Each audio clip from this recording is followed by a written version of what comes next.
Да. Да, приобрели, да. А зачем? Ну, чтобы не заболеть. В общественных местах их надеваем. Ну, маски у нас дома есть всегда. Вот. Ну, если сильно, где скопление людей, надо, наверное, все-таки, беречь себя. Нет, нет, не запасался. А почему? Не знаю, я как-то не особо верю в эту панику во всю. Нет. Почему? Ну, как-то мы не боимся уже. Похуже видали, чем коронавирус.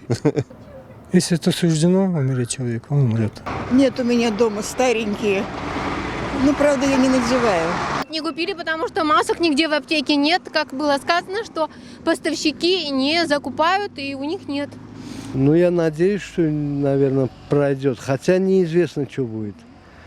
Честно говоря, неизвестно, что будет. А маски уже покупали? Ну, возьму, наверное, возьму. Я не боюсь его. У нас масок нету. Купить-то купил, но думаю, кстати, хотел насчет этого сказать. Руки негде мыть в городе. Абсолютно. Нету ничего стерилизующего. Поставили хотя бы возле тех общественных туалетов платным что-нибудь такое, чтобы можно было руки помыть нормально.